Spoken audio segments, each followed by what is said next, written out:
Siggatök á K100,5. Heyrðu, ég var að fá hérna póst þar sem við erum að tala þegar maður er að hösla ölvaður í bænum.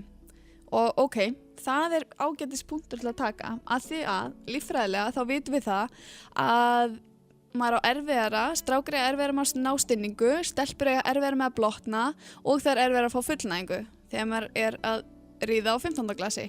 Þannig að maður á í rauninni ekkert að vera að fara, skilur, ofur ölvi heim með einhverjum. Í fyrsta lagi, þú veist, hversu ósmart er það að vakna, geðveikt þunnur daginn eftir í einhverju húsi í Vesturbænum sem þú veist ekkert hvar þú veist ekki hvað klósett og þeir geðt til í maganum og þú þarfst að vera klósettið og þú ert svangur. Þú veist, þetta eru bara ekki drauma aðstæður. Nema hvað, að fólk er að gera þetta, ég get ekki stýrt því.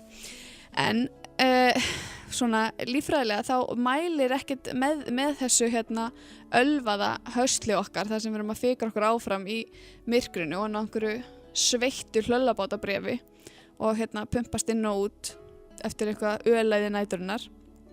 Og ég meina, veist, einmitt, það verður líka svona spurning, ég meina, hvar liggur samþykkið, hver mann hvað og hver gaf samþykki fyrir hverju.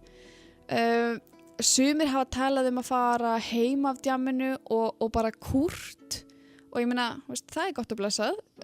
Ef allir geta verið sammála að það sé bara það sem er að fara að gerast og það liggur ekkert vafamál þar á, þá vissulega getur fólk farið heim og kúrt og ég svo sem er ekkert endilega eitthvað með eða á móti því, sko. Það var alveg stór hreyfing innan míns vinahóp sem var að fara heim af djamminu og bara kúra. Það var svona ein tegund af nánd. Þú veist, þið kannski langaði ekkert í kynlífið, en þið langaði bara að kúra.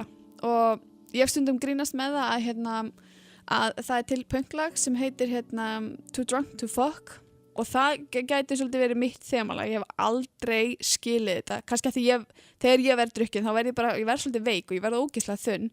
Ég hef aldrei skilið þetta að detta í það og detta svo upp í rúm. Mér finnst þetta bara, ég veit það ekki, ég næjus allavega ekki.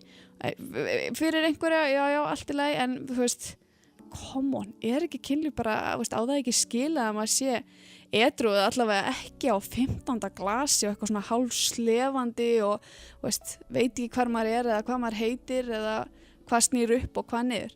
Það er allavega mín skoðun. Ég vil hafa ykkur edrú, max 1-2 bjórar, freka bara hressir á því og til í slaginn.